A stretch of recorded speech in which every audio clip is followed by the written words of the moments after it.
All right. Hello, everyone. My name is Bruce, and today I decided to kind of give a bit of an explanation on this new deck that I've been running for, I think the last week or so. And it's a Poro deck, and what I call it is a Poro Ninja deck. As you can see, the name is Ninja Fluff, of course. And I believe it's a nice deck. It's something different from what I've been encountering. It's something different, and I'm having a lot of fun with it. And it's not expensive or anything, so I figured, well, I'll just make a video out of it, and maybe you guys will like it and decide to adopt it. Also, if you want to give me any suggestions on what to change, because I've been winning with it. To be fair, I've been kind of going up the ladder. I'm still just silver, so not too much. Um, but yeah, so if you have any suggestions, of course, feel free. And if not, listen in. I'll tell you what the idea behind this deck is and how it works. Right. So let's start. So first of all, I will say that the idea of this deck is really to just punch people really hard in the face. So that's the idea, right? You wanna survive a few rounds and then just punch them really hard in the face and win. Ideally with just one hit, because probably you'll be dealing a little bit of damage in between rounds, maybe, but it's not essential. If you can sneak some safe damage in, it's fine. If you can't, it's fine anyway. So yeah, the idea is literally to summon this dude. So this dude, as you can see, is what we care about. Is the heart of the fluffed. Look at them, so strong and fluffy, right? So this card has again the power of uniting all the poros into a fluff of poros, which actually shares all of their abilities and also all the mouses, by the way. So that's also something to kind of keep into consideration. If you use this card while one of your poros is like stunned or frozen, whatever, anything, this guy will get it. So you don't want to do that, right? So make sure that this never happens. So this is pretty much how the entire deck kind of goes around it, and all you want to do is you want to try to get this dude and punch people in the face with it. Now, of course, all the rest of the cards is either to buff your dudes. So with this guy, so I will say in general, you want to either buff your dudes with having other poros, or you wanna buff your dudes, also buffs, or you wanna make sure that your big dude doesn't get destroyed. So you wanna make sure you have a few denies, So this is very important. This is very important because you wanna make sure that they don't, do anything to your poro, to your big fluff of your poros, because then you lose. You have a few recalls just to make sure that nothing weird is happening, and that's pretty much it.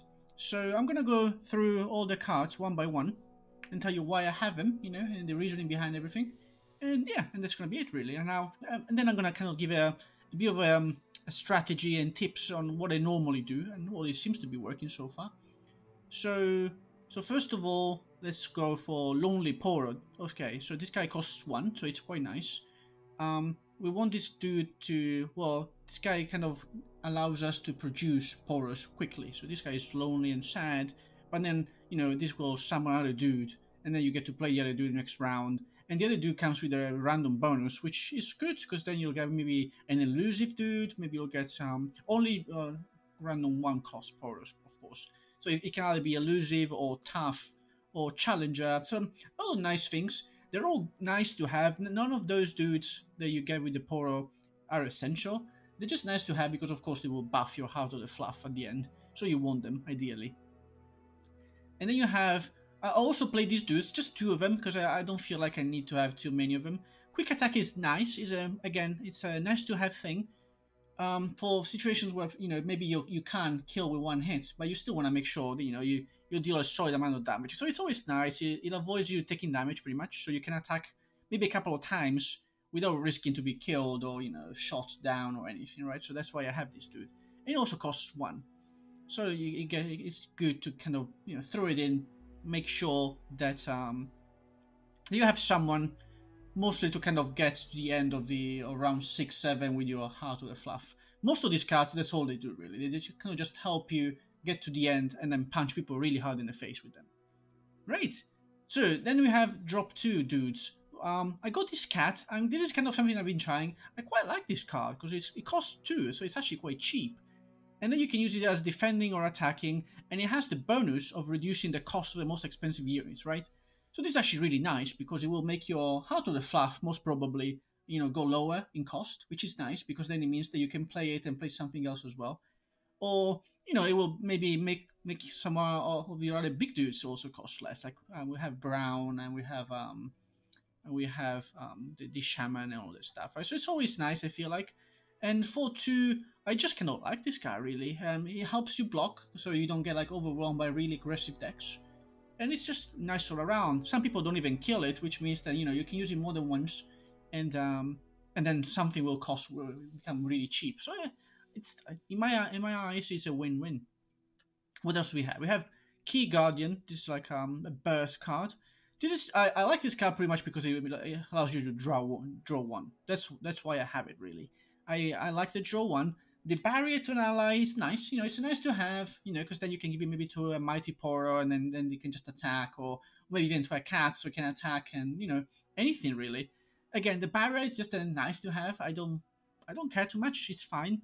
What I really like is the draw one, because then of course, we're always trying to look for the cards that we need. The cards that we need are pretty much, well, the card that we really need, of course, is the Heart of the Fluff. This is always something we need one. We definitely need one. But we also want, ideally, to have some things to protect ourselves, like the counters, pretty much. The Deny or Wheel of Ionia. It's always nice to have all these dudes. So this is why I have it. And then we have the Poro Herder. So this dude, I have it pretty much only because I want to make sure that if I don't have the Heart of the Fluff or the Mighty Poro, this dude allows me to find it, right? That's pretty much the idea behind it. It costs 2. That's also why I have these other 2 dudes that cost 1, right? Because ideally you want to play this dude around 2 to make sure that you have someone. But also sometimes you can play it around 4, around 5 if you don't have anything better to play, and it will still give you, at best, maybe a Mighty Poro or a Heart of the Fluff, and at worst, yet another nice Poro from one of your dudes that you have. It also helps kind of like, getting rid of cards from your deck. It's always drawing things, and it's drawing useful things in your deck. So it's always nice. Anything that allows you to draw stuff from your deck is always nice. More than creating it, I believe. I prefer actually drawing, because then it's just cleaned out and you get to the good stuff all around. And then we have the Mighty Poro. So of course around 3 of them. This is a nice card, I believe. It's 3 with Overwhelm. And Overwhelm is actually, I believe, the most important thing. So the Heart of the Fluff by itself it can be a gigantic dude, but it can be blocked by anyone, right? It can be blocked by anything, technically. You want to make sure that no one, even if someone blocks it, you still punch really hard in the face. That's the idea, right? And that's why I have 3 of these dudes, and you definitely, that is one important bit, you definitely want to have this dude at one point, somehow. You want to have it by playing it directly or in any other way, maybe by using the Poro Herder, maybe you want to use him to make sure that it shows up. You want to have this dude. And if you don't, sometimes, of course, sometimes you'll have to risk it. Sometimes you'll have to unite your Poros without this dude, and maybe stuff will still happen, but it's a risk. Ideally, you always want to make sure that this dude is here, which is also why when I play it, I don't really attack with him ideally, unless it's quite obvious that no one is gonna block it or kill it or something. I just kind of like to have it, and then because again, the entire idea is to survive until we punch people really hard in the face. So that's it really. So then we go to the Poros next. This card is really strong. First of all, as you can see, it says Grand Poro lies everywhere. +1/+1. This means everything. It means Poros that you are creating via other cards, which is pretty much the only Poro really. Poros that you're gonna draw. Even the Heart of the Fluff itself benefits from this because it will have it, and then when you summon the other dude, which is also a Poro, also gets it. So it gives like your Heart of the Fluff a +2/+2 pretty much, which is really nice. So don't. And of course, also this stuff is not at the end of the round. All this stuff just stays. So every time you have nothing to do, just play this dude. Really, just play them. Just make sure that you play them. This is also another thing that I always try to do. Ideally, you want to play at least one of these dudes before you call your Heart of the Fluff. Because if you don't, and if you have a few Poros, your Heart of the Fluff will be like a 10/10, maybe a 9/9, something like that, which is, nice, but not great. Ideally, I always try to have at least one of these dudes used. And if you're you're not getting you're not losing incredibly, you know that you can spare a couple of rounds, and you have one of these dudes in your hand, and also Heart of the Fluff, just use it. Just use this first. Don't rush the Heart of the Fluff, because again, the idea, and I'll keep saying this, the idea is when the Heart of the Fluff comes into play, you need to win. Pretty much, that's the idea. You want to win because and you want to make sure. Most of the time, some other deck will have something to deal with it eventually, right? So we'll either kill it or keep stunning it or anything, right? And you don't want that, of course, and you can't protect it forever, right? You just wanna win. You just wanna win as quickly as you can, and that's why I suggest to try to have a huge dude, pretty much, and that's why I have this guy. Of course, 3 of them, and then more. Other drop 3. This is just a really nice card. It doesn't. I feel like it just works with anything really. It has Allusive, which means that it will protect you from all these annoying aggro decks and then dudes with Allusive and like Teemo and everyone really. It's just really annoying to deal with them. So this guy allows you to block first of all, which is nice. It allows you to sneak in a bit of damage, which is also really nice because then you can also punch people in the face and make sure that you kill. And also it gives you you draw 1 card with it. So there is so much going on with this card. I don't know why it exists somehow, because this is just a really strong card. It just costs 3, and yeah, ideally I will use it in any possible deck ever. This is only my only deck anyway, to be fair. But I feel like I will always use this card. It's just really strong. So of course 3 of these dudes as well. And then we have good old Brom, or how do you call it, Mr. Brown? Good old mustache man. This guy is actually really nice as well. The main reason why I have this guy, to be fair, is because of the Mighty Poro. It's a really nice card, I like it. It allows you to block, and it's strong, and it has challenges, so maybe you can, ideally sometimes you're allowed to, it allows you to kill someone that is really annoying by challenging it. But the main reason why I have this dude is because of the Mighty Poro. And it's because, just in case I don't have one, because I couldn't find it, this guy also gives you one. So this is yet another way of finding your Mighty Poro, in a way or another, right? So sometimes people will you'll play this dude, you'll block someone with it, you'll summon the Mighty Poro, and then someone will kill it. Someone will try to kill, this dude. I usually don't care. I just let it do. I just let it go. I mean, sometimes I run 3 of them, right? So maybe I'll have another one. And it's nice, but even if you lose it, it doesn't really matter. I feel like just the main purpose is to get the Mighty Poro out, get your overwhelm. And if this guy gets to stay, then it's nice. It's a nice card. It blocks. If you get to level up, then it's really nice, but not too nice almost. Because of course, another thing you want to make sure usually is that you want to make sure that you have 5 dudes and not 6. Because then if you have 6 and you get the Heart of the Fluff, you still have to replace one of them with the Heart of the Fluff. So ideally, you want to always not play everything. Just keep a few things behind. Make sure, because of course you have to deal with kill all enemies, avalanche, all those things. So yeah, but I'll go into a bit of tips and strategy later on. So yeah, this dude again, first and foremost because of Mighty Poro, and then the rest is just nice stuff to have. It's just a nice card for the cost. Then we have Deny. So this spell, ideally, against most decks, especially against the guys that run like Shadow Isles or all those dudes that can either kill or recall your Heart of the Fluff. Most decks can kind of have something they can deal with it, right?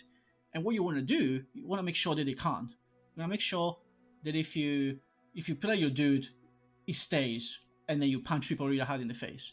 So this dude is really nice to have, and ideally, before you play a Heart of the Fluff, you should always make sure that you have this card, and you can use it as well. So your Heart of the Fluff and this can be used at the same time, which usually means that you're not gonna play a Heart of the Fluff when you have just 6 mana, because then you can do anything. You can't do anything unless you have this card in your hand, and your opponent already has used all of his mana. Then yeah, play a Heart of the Fluff, and then the next round you have this still, and you're ready to go. And if your opponent plays anything, you still have this, right? But this is really important. You need to make sure that no matter what you do, you can play your Heart of the Fluff, and it stays, and you can punch people in the face. Right, so very important, very important. Unfortunately, this doesn't work with burst spells, but there are no burst spells that can really mess you up. I don't think so, no, really. I mean, some are just annoying, but nothing can directly mess up with your Heart of the Fluff, I believe. I could be wrong, guys. Just yeah, you can leave a comment and make sure that you tell me. So yeah, that's why. Will of Ionia is kind of also another card that allows me. It's mostly to. I'm not 100% sure of this card, I must admit. So again, if you have any ideas, just let me know. I use this card to kind of deal with annoying dudes because, of course, this deck doesn't have removals. It doesn't really have much because, again, the idea is to punch people really hard in the face.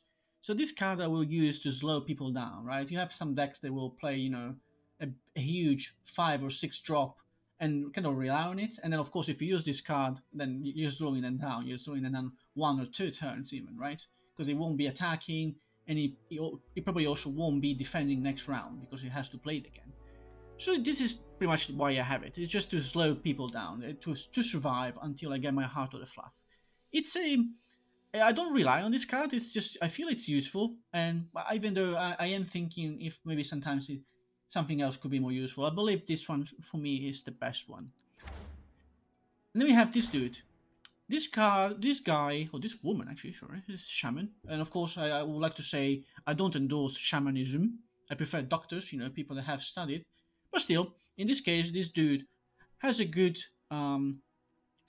helps you control some decks. I really like it because again, you need to survive and you need to make sure that people aren't like killing you before you push your heart to the fluff. Most of the time, this dude is useful. Most of the time, your enemy will have either really big dudes, like if you're playing against Maokai and all those tree decks and stuff, playing against Nautilus, or playing.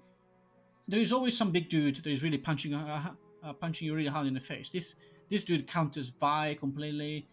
It counters a lot of people, so it's really nice to have. And you don't have to play it because it doesn't really fit into our main strategy. It's just a nice to have. It's just like something if you're struggling and you have in your hand, you play it, and then it will slow your opponent down. And then also another thing that is nice to have, this card tends to attract removal spells, right? So your opponent will see this and say, "Oh no, I hate this card," and they will try to kill it and waste spells on it. So anything that you can use to make your enemy waste, all those removal spells is always nice because then you play your heart to the fluff, and then it's nice. And then they don't have anything because they just used it, and they were like, "Oh no, I should have," but no, and you're like, "Yeah, instead." Right. So nice to have, not mandatory to play. Nice to have. Then we have the Aurora Borealis. So this card is nice. First of all, it's a burst. It's nice, I feel like, towards the end game sometimes. I mean, sometimes I use this card as a kind of like kind of to in the hope that I find the thing that I need. So first of all, it's nice that it gives you 2 Poros next, right? So if you have 0 Poros next, but you have this dude, then it's worth trying to play this dude to get your Poros next. It's a bit of a slow card. It's useful towards the end, I believe. I tried a few times where like I would like actually play nothing but just this. So like around 3 or 4, I played this dude instead. Well, around 4, I guess. Or 3 if you haven't played anything really. So, but I wouldn't sacrifice any actual card. I will always use any actual card instead of this. But if you have spare mana, if you have nothing much you can use, or you're really in desperate need of either the Heart of the Fluff or the Overwhelm or snacks, this is nice. This helps you, right? This helps you. Of course, it creates instead of draws, which is a bit of a shame. If it was drawing, I think it would be better. But of course, it would be too powerful probably. Also, this card again towards the end of the game, it helps create like sneaky snack attacks, which of course means that maybe your opponent is attacking you, and you want to block, and your opponent thinks, "Oh yeah, it has nothing," but then you have this dude, and you play it, and then you play this. But again, you need 9 mana for this, so it usually happens towards the end of the game. Sometimes it has saved me and my dudes plenty of times, so I suggest to use this. Um, this guy is just fun. I believe this guy is just a lot of fun. This guy is just a little fun. It's just it helps towards the end of the game. So we don't rely on this. We don't rely on this at all. It's just really helpful because you will, like, let's say you're against like a control deck or like a deck with a lot of big dudes. Maybe even your big dude can't really do much because it can still be blocked. This guy helps because then he makes 2 copies of it. So this really makes sure that even if your dude is maybe not a 20-20, a 25-25, maybe you do this like a 10-10 with Overwhelm. But if you have 3 of those dudes, then they're really, hard to deal with. And also has other, sometimes it helps even in defense. Maybe you don't have enough people to block, and and you can use this to help. Also, this dude, pretty much, I feel like if you get to play this dude, you probably won. So you also want to make sure that you have ideally a counter behind it. So the deny, of course. And then, of course, we said the heart of the fluff. So again, a few notions to remember about this dude. This dude combines everything, combines stats, combines keywords, and combines the stats at a very specific time. Which means that if your dudes are all like frostbitten or whatever it's called, and have zero attack, then they will count as zero when you merge them into this mighty dude, right? Into this mighty dude. So so you want to make sure that if all of them are frostbitten, don't use this card, for instance. Or if your opponent has stunned one of your dudes and you plan on attacking, don't use this card because then he also will be stunned. And you don't want that. So yeah, that's it really. So and again, I feel like the strategy is to kind of get to a point where this dude is a good enough dude. So unless you're really losing, you have to risk it, and then you just merge as quick as you can, and before you lose, of course, and hope for the best. But what you want to do is make sure that you can play this card and you can protect it. So either wait until the dude has used all of his mana, like during your opponent's turn. He uses all the mana because he summoned all big dudes and stuff, and you've been slowing them down, and then you play this dude. And of course, this is how when this guy helps as well. For instance, because maybe you make maybe somehow you hit once or twice, which means that this dude costs 5 or 4, which makes it easier to then play this or the deny or whatever, right? So it's always nice. And yeah, that's it really. You can check my other videos to see how I normally play against the with this deck. You can see my live stream to see how I play. I'm using this deck every day pretty much for now until I decide to try something else. Um, and if you have any questions, if you have any suggestions as well, of course, because I'm quite a novice at this, and yeah, let me know, of course, and and if you want to subscribe to my channel because it has a lot of nice info, please do so. And if you don't, well, don't. You can also find the link to this deck, underneath, somewhere at the bottom of this page. I'll put the link. And yeah, and again, if you have any questions, please let me know. Comment, tell me anything. I'm on Twitter, I'm on Twitch, I'm everywhere. I'm everywhere, dudes. So yeah, let me know, right?